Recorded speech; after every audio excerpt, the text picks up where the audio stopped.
Hello and welcome to this edition of Talk Vietnam. In this session today, we'll meet with a very special person.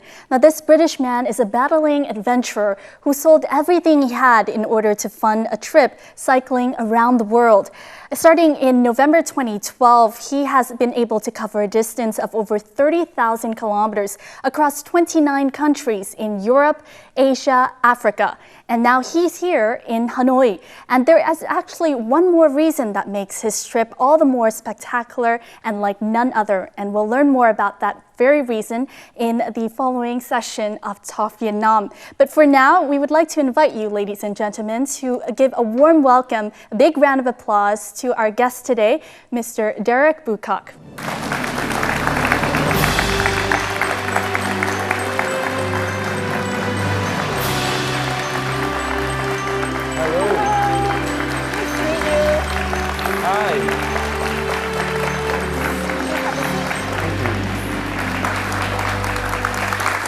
Hello, Derek. Thank you very much for taking the time to join our show today. How are you? I'm fine, yes, thank you. Now, it's amazing the fact that, you know, in this journey of 15 months, you've been able to come across 29 countries. Can you tell us a little bit about how the trip has been going so far in terms of, you know, the ups and downs and the journey itself? Starting in northern France, as I did in the winter, was hard with the cold, but in terms of the cycling, it was very easy. And back then, when I started, I was in top form, so I was easily able to complete the day's riding. And then the biggest problem then is how to spend the time when you're not on the bike. There's so much diversity from the mountains to the desert, across the Sahara. So yes, that part of the journey, there wasn't any problems until I actually got into Africa for real, and I hit Senegal. Yes. And that's when, for the first time, I was robbed. Yes, I believe your passport was taken. My passport was taken. Now that was the worst thing, because I was able to fend off the robbers with like a fake credit card. I even gave them the number for it. The really sad thing is I had a few, just a few very personal effects, like my wedding ring and the necklace from my wife, and they took them too. So that was quite distressing on a personal level, but the biggest problem was the loss of the passport. There were no options open to me other than to fly home. But that, at such short notice, was going to take a major part of my funds. And so yeah, that was a low point. That was the only low point in that part of the journey, because I actually did enjoy Africa. I was able to interact with the local people, which was a very special memory for me. I spent a night in a proper, authentic African village in the straw huts amongst the animals. So there was that kind of minor drawback where you had to fly back to the UK, and then after that you were off into Asia? Or? Yes, into Asia, but this time I went via eastwards through Europe. So I came back again into Belgium, France, Germany, Switzerland, Austria, and then headed along the Danube, although that wasn't exciting enough for me, so I decided to go into the mountains, and I used the Danube as a guide to get me eastwards. But I didn't stay on the Danube. I went into the mountains and explored.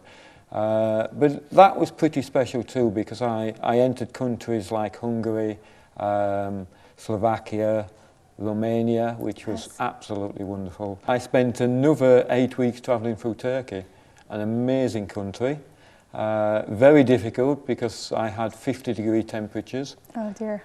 You're changing from Europe to Central Asia, yes. And it's a big change. Yes. Right. And then from there you kind of work your way down, and here you are in Hanoi. Yeah. Yes, and we'll talk a little bit more in depth about your journey.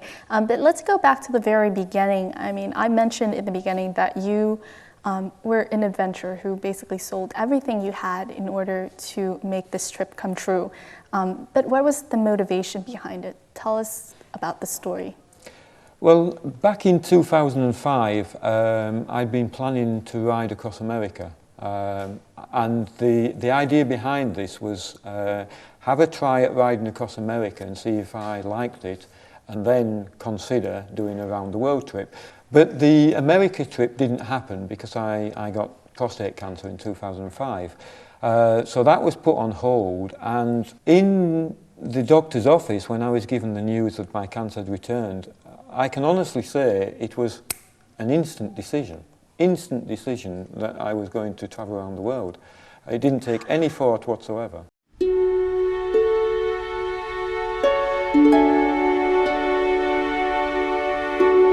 Derek's prostate cancer, diagnosed in 2005, was in his first bout of the disease. He was diagnosed with bone cancer at the age of 14, but thanks to new technology in transplantation procedures, he didn't have his leg amputated, but instead ran a marathon for charity 6 months later. The boy grew up with a passion for cycling and photography before ill health prevented him from pursuing the things he loved. Cancer has claimed the lives of his parents, brother and sister, and later on, his wife, Caroline.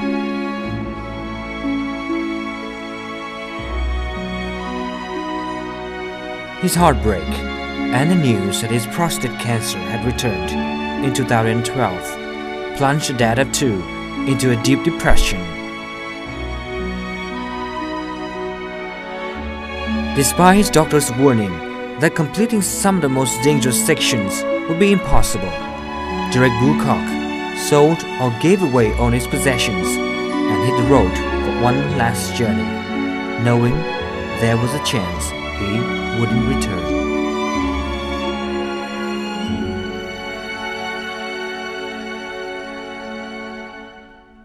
You've endured a lot of physical pain in your life, but also a lot of emotional pain as well. Cancer is something that I believe ran in your family as well. Yes. Can you share with us a little bit more about that? Most of my family have suffered from one type of cancer or another, and many of them now have passed away from different forms of cancer. For example, my mother died of lung cancer. I had to nurse her for the last 2 years of her life. I learnt at the same time my father had died within the same period, within weeks actually of my mother dying. My father left home when I was a child, so I didn't actually know my father growing up, but we were told that he'd also died of cancer. I lost a brother and a sister to different forms of cancer. But that isn't really what I found the most difficult to deal with. The most difficult was the death of my wife in 2009 to cancer. If I may step back a little bit, in 2005 you realized that you were diagnosed with prostate cancer. Yes. And it was in 2007 that you realized your wife was diagnosed with breast cancer. Yes. You mentioned that this was kind of one of the biggest kind of devastation. It was because when I was diagnosed in 2005, I accepted it and I was able to deal with my own cancer. But when my wife got cancer as well, in 2007, it was very devastating because she had to have the mastectomy. There was no choice. She was told that without it, she would die very quickly. So she had the mastectomy, and then in 2009, my cancer came back, and at the same time, almost within a week, my wife's cancer came back. And we were told by the doctors that this time it was secondary stage breast cancer, which is basically terminal. I asked the doctors, I said, well, how long do we have for my wife? And they said, 12 to 18 months. She died 9 weeks later. And you can imagine that for me, that was the hardest thing possible, because when you are told you have 12 to 18 months to spend with somebody the rest of their life, and suddenly they're taken away from you in 9 weeks, it's not enough time. And it wasn't enough time for me. I want to tell you a story here. When the doctors told us we had 12 to 18 months, we said, okay, we're going to make a list of things to do. Yes. And we made a list of 10 things that I wanted to do with my wife.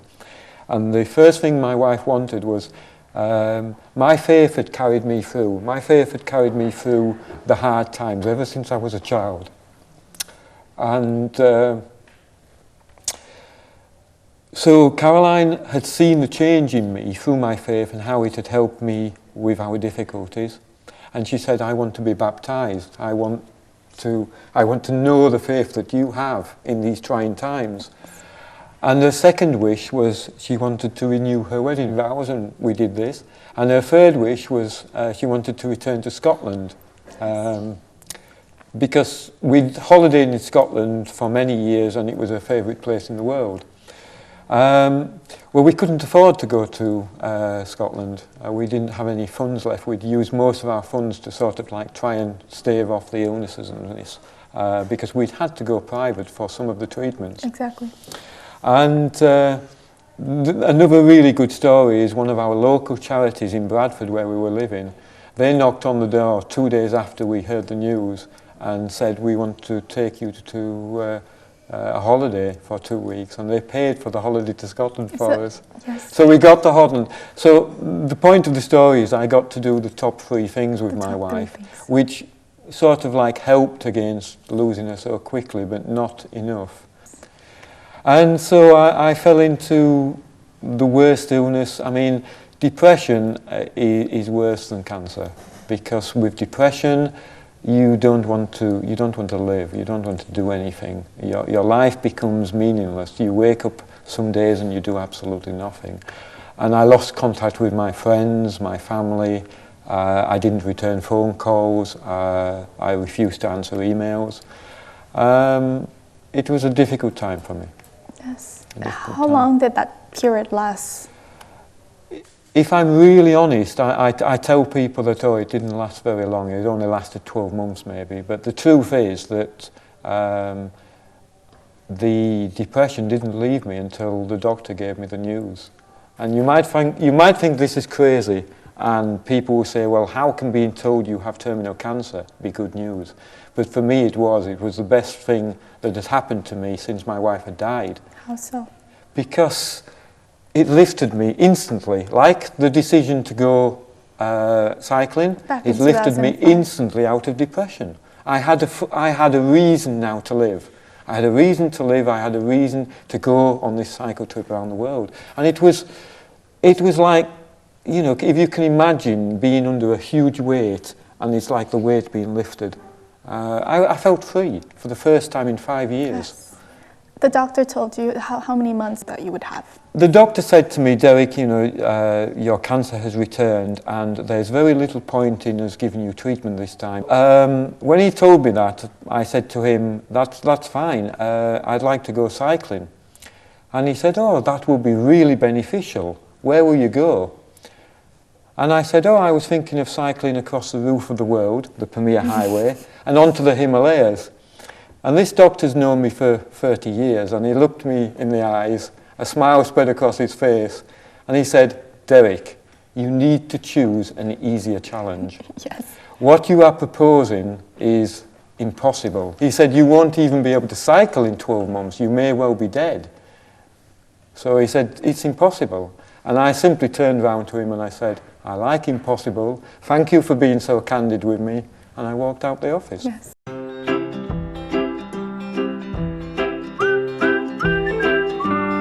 Beginning his mammoth ride in November 2012, Derek started off with having set a daily mileage target of 160 kilometers and a budget of €5 a day. This meant no luxuries, and he cooked his own meals and camped down most of the time. During his trip, Derek was able to capture the beauty of the world with his own camera and constantly updated blog. He was robbed 3 times, had his passport stolen, and endured both sub-zero temperatures among some of the world's highest peaks, as well as scorching heat of 48 degrees Celsius in a desert.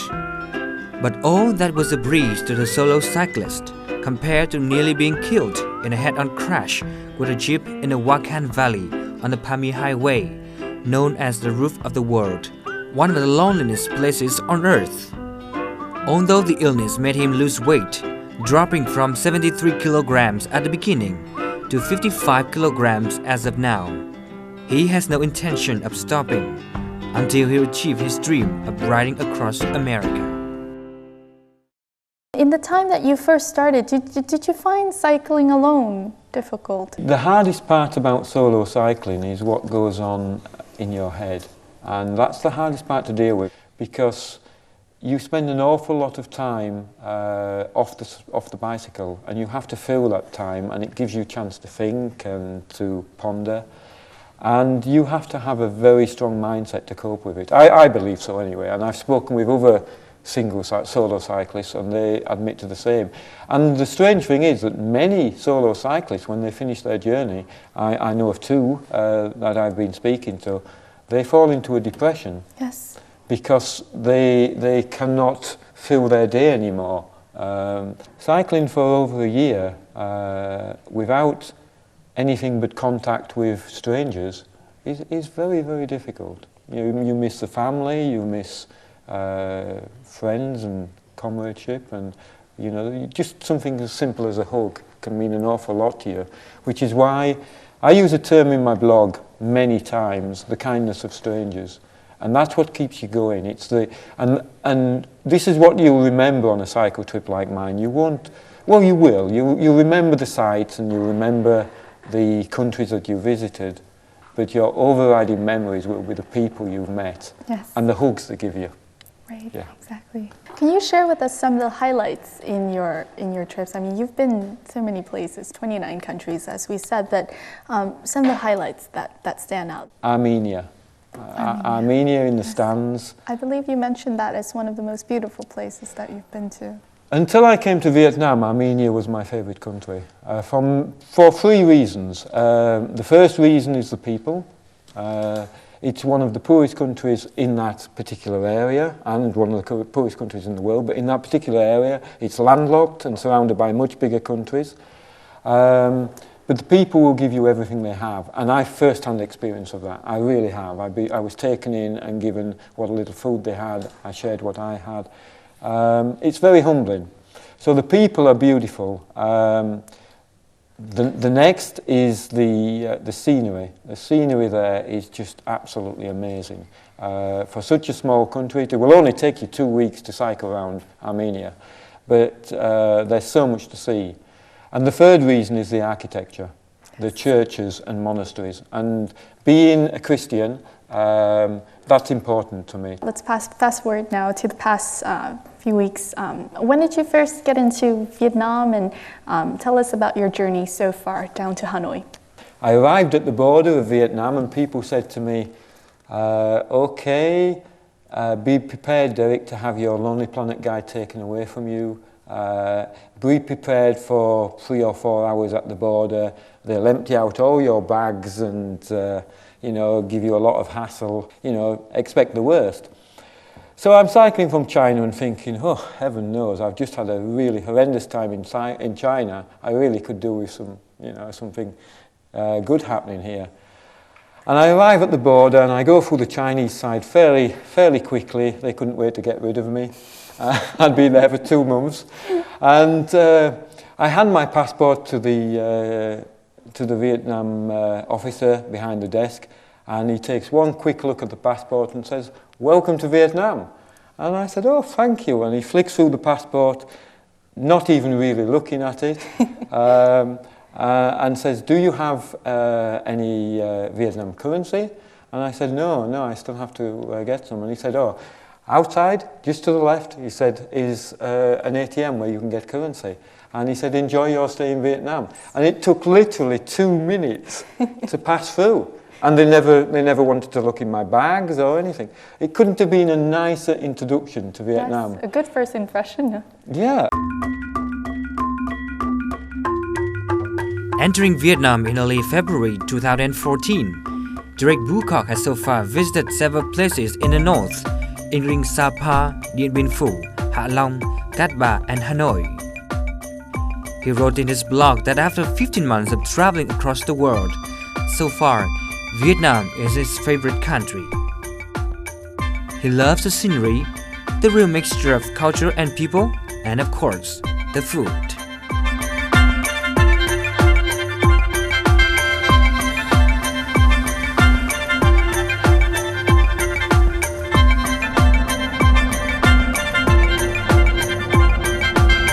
After arriving in the capital city of Hanoi, Derek was welcomed by members of Couchsurfing, a hospitality exchange and social networking website which offers homestays in various cities of the world. He stayed in Lemming Hill's house, which often hosts world travelers passing through Hanoi and Vietnam.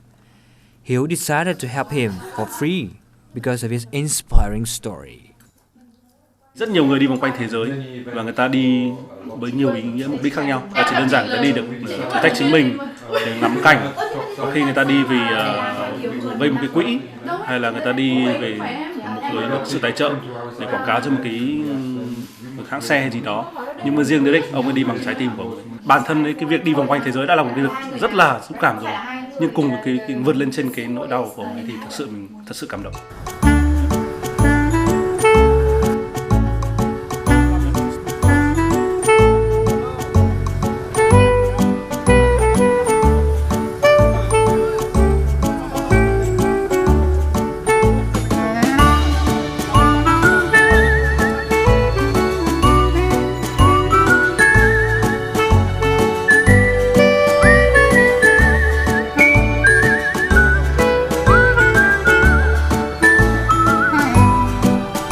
Derek fell in love with the city.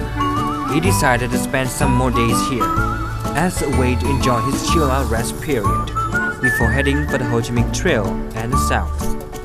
And he has already received offers for free accommodation along the road. From kind of your background in military and the army, you've taken an interest also to pass by Điện Biên Phủ. Yes. Yes. Can you share with us this trip? Your history is wonderful, I have to say. One of the reasons why I'm loving this country. When I went to the command bunker, I learned a story which was quite unusual about the tenacity about the Vietnam people. When you took the guns through the mountains to overlook the French position, when the artillery opened fire on the the French artillery commander, a man named Charles Piroff, Lieutenant Colonel, he committed suicide with a hand grenade at the shame of the Vietnamese people being able to do this, because they'd said it was impossible. Nobody can dig tunnels through the mountains and drag the guns through. And you did it. You did it, you proved the impossible was possible. And that resonated with me, because you know my story, yes, the impossible is possible. Is possible. But it's not just that, it's your amazing tenacity, you know. Many times as I read your history, there were examples of the French underestimating you. I mean, the French had a really good air force, but they underestimated the power of your anti-aircraft guns, and the amount of planes that you shot down was beyond their expectations. So, you know, it's no surprise to me that a huge force like the French you were able to expel from your country. Yes. You later went on to do the same with the Americans. Now, if they'd taken the time, even the small amount of time I took to learn your history, if they'd done the same, I don't think there would have been a second Indochina war. But that's another story. Exactly. And I think it's also quite meaningful that you're bringing up this again this year, because it's actually the 60th year of the Điện Biên Phủ victory. Wow. It's been 60 years since that happened. That's amazing. It's, you know, it's wonderful to see that it still inspires many other people. And as you said, it was also a story of, you know, something thought to be, you know, you can't do it, but yes, we ended up being able to do it anyway.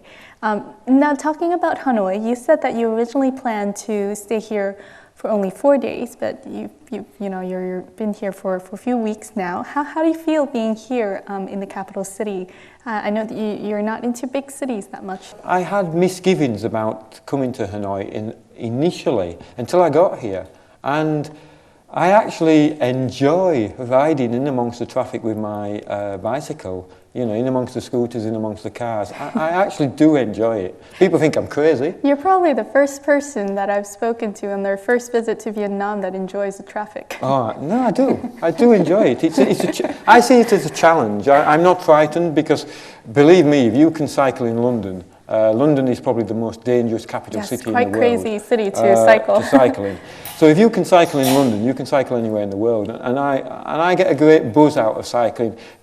And that's why I like Hanoi, because it has a vibrancy.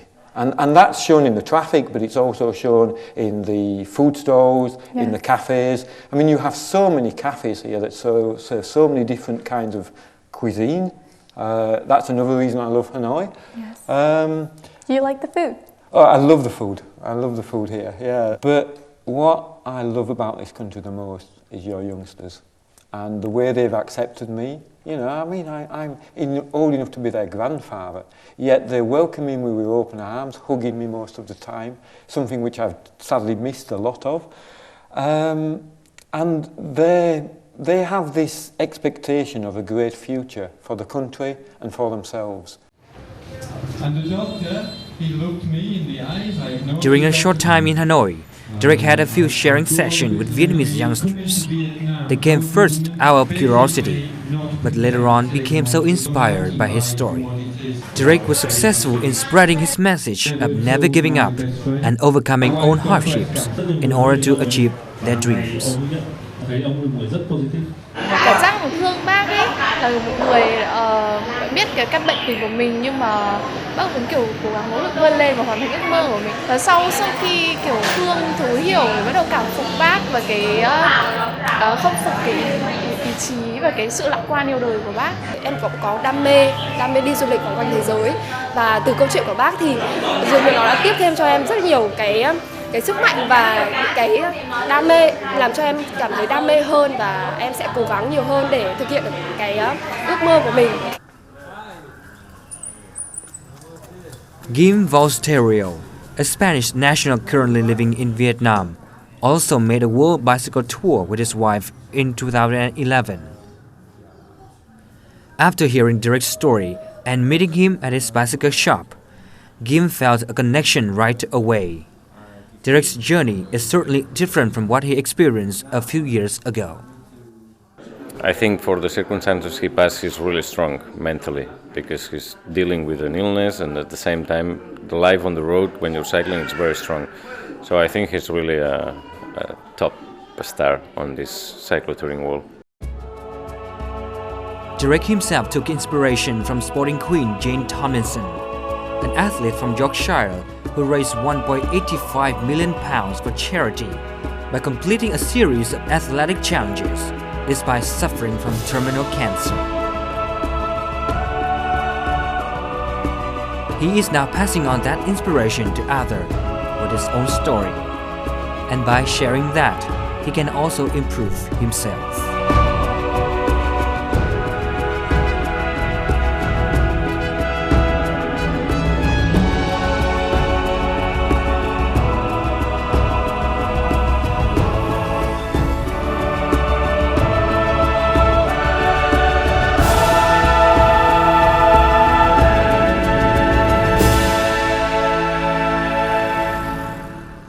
Now, you shared recently in your blog, and you mentioned this earlier, that you've changed. And if I may quote something on your blog, you said, "I have become a more complete person.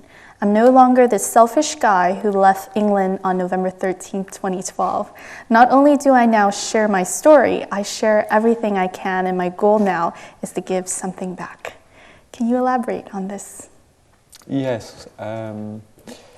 I speak about being a selfish person. When I went into depression, I shut everybody out of my life, basically. I lost a lot of really good friends who had been very kind to me over the years.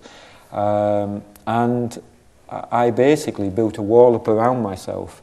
And so when I decided that I was going to come back into society, I was very much an isolated, lonely person, but I was also very, very me-orientated. I was looking at what had happened to me. and I was feeling sorry for myself. As I've come along the journey and met people who have given me, what they have, everything they have in some cases, and shared with me their own stories. For example, in France, I met my first couple in warm showers. The wife of the couple, I stopped with them for 2 days, and the wife of the couple, through chatting and through just sharing stories, admitted to me that she'd suffered from depression for 30 years. And I began to share my story.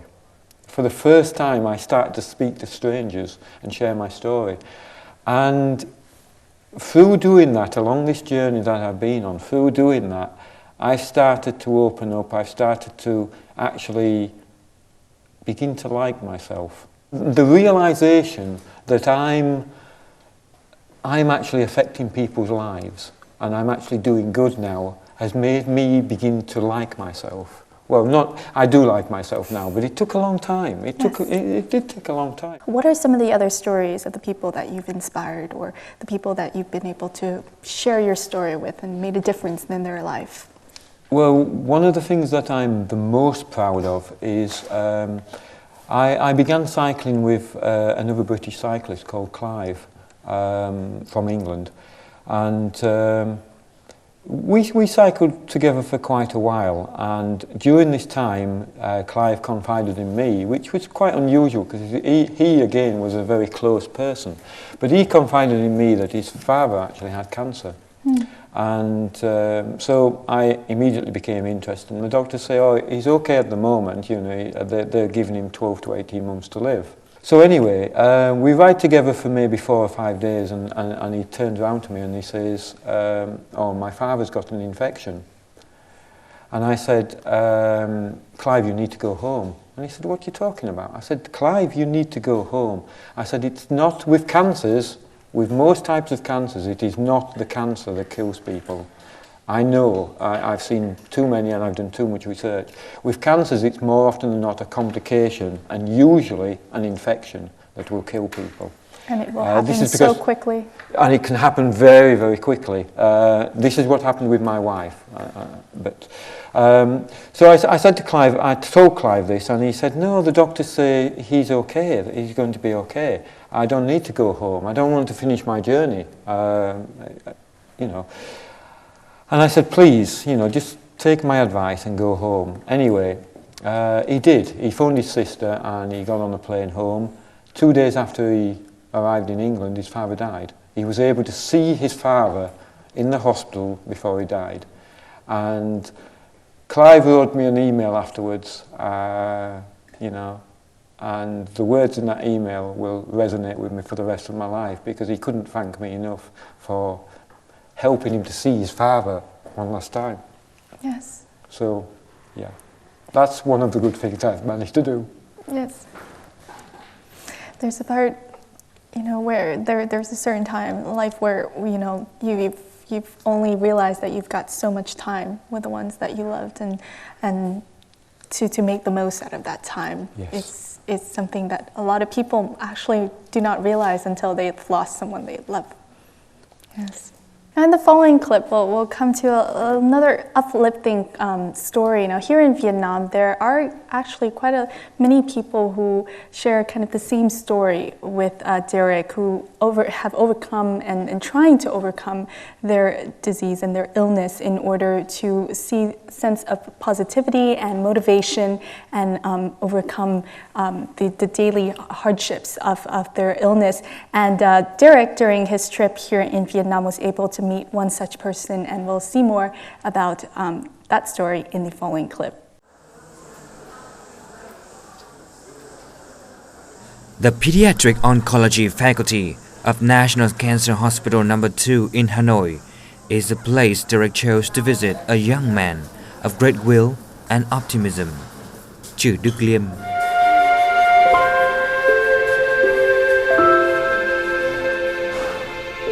Born in 1992, Liêm is the hope and pride of the family because he has always achieved good academic results at school. At the age of 16, Liêm was diagnosed with bone cancer. One of his legs had to be amputated, but he went on to complete his studies and gained second prize at a history examination for gifted students. Unfortunately, in November 2013, Liam's cancer came back and spread to his lungs. For Derek, the trip today has therefore brought back unpleasant memories of the past. It's difficult to see people that are having treatment because I know how painful it is, how difficult it is. And this is why I get upset, because I've been there. I've done it. I now refuse treatment, but it's very difficult for me. Em cảm thấy rất là xúc động khi biết được những gì mà bạn đã trải qua.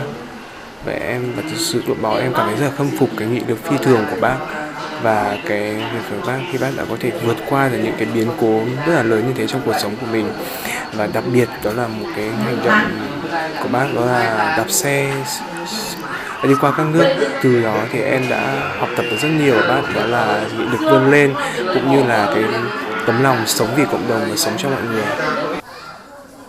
Derek showed Liam some of the pictures he took on the road about the scenery and people he had met.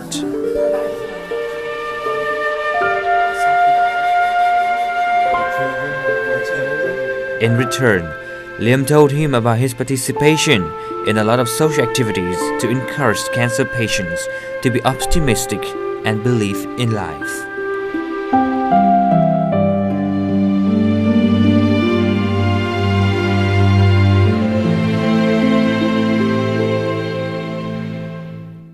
Khi là sống trong một hoàn cảnh bệnh viện này, khi mà nhận được cái sự quan tâm giúp đỡ của cộng đồng thì em thấy em cũng rất mong muốn mình làm một điều gì đó cho những các bạn mà cùng cảnh ngộ với em như là mắc bệnh ung thư như em. Chính vì vậy mà em đã đến năm 2022 em đã cùng phối hợp với em đã cùng với các bạn trong câu lạc bộ Hoa Đá tổ chức Tết cho các bé tại khoa nhi bệnh viện K2, cũng như là tháng 7 năm 2012 thì em cũng đã lên được ý tưởng làm một bữa cơm để vào từ thiện và tặng cho các bệnh nhân tại khoa nhi của viện. Và có rất nhiều những kế hoạch nữa em muốn thực hiện, nhưng do điều kiện sức khỏe hiện tại thì không cho phép, nên em hy vọng rằng là mình sẽ mau chóng mạnh khỏe để có thể tiếp tục thực hiện những kế hoạch của mình. This is very, very inspiring, and I think it's the whole point of my message, which is to make the most of your life. Don't give up. Just because you have an illness, don't give up. Make the most of your life.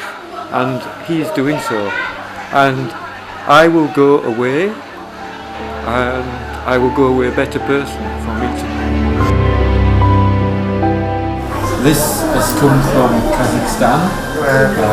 It was given to me, and it means a lot to me, but I'd like you to have it. It's beautiful.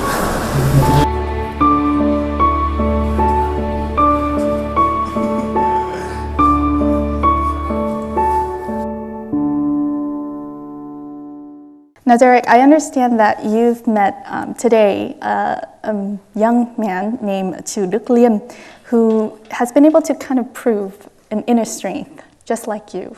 Yes, amazing character.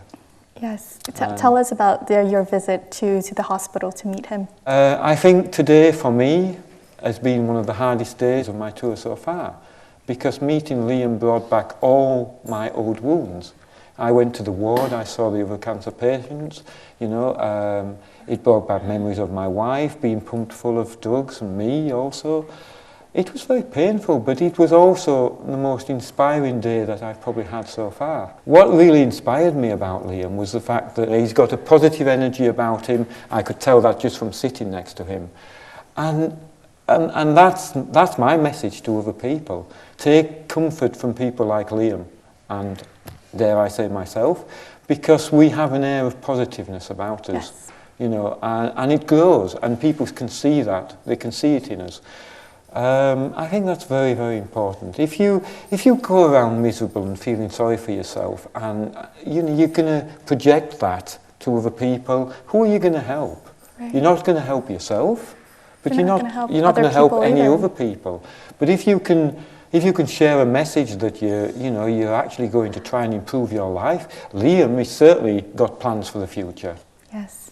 What would be your advice to people out there wanting to take on a journey like you, wanting to cycle around the world or walk around the world, or take a journey that's probably beyond themselves? Well, my first advice is go out and do it. Don't wait until you're old, certainly, because it's very much harder.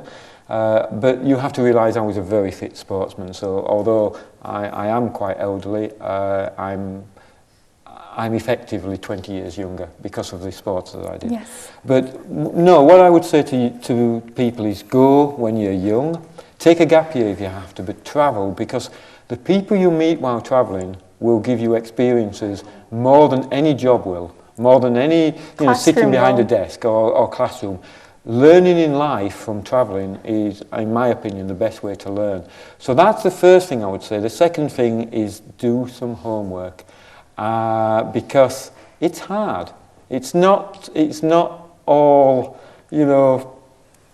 nice and comfortable in this. It's really, really hard and difficult to do. Yes. So do some homework. Make sure you do homework on the kit that you need, the bike that you need, and in particular, study where it is you're going to do. Take the time, as I have done, to learn about the people and the culture, because how are you going to enjoy yourself if you just transiting through a country and you don't take time to enjoy the culture and the people and understand them?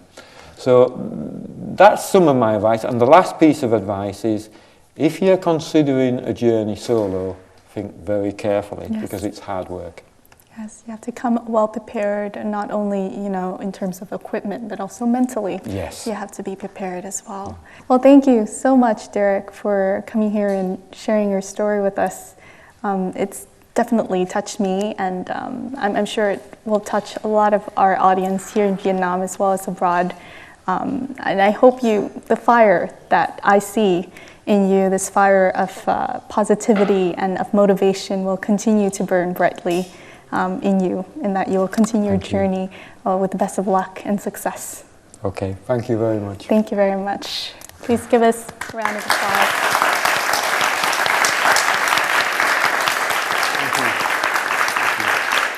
And that wraps up our edition of Talk Vietnam, this time with Derek Boocock. We really hope that his story, as it has touched me, touched you, and giving you inspiration to believe that, as he says many times over in this Talk edition, the impossible is possible. And if you put your mind to it, you'll definitely overcome the odds, defy the impossible to make your dreams come true. Thank you very much for joining in this edition, and we'll be back again next time here on Talk Vietnam. Goodbye.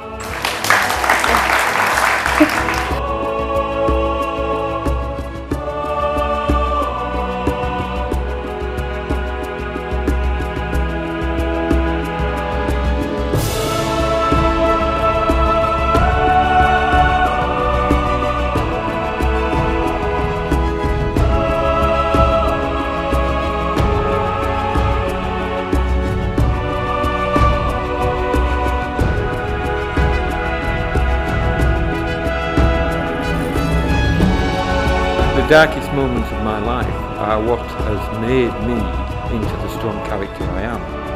It's at times of hardship that the best comes out of you. You can achieve anything if you have belief.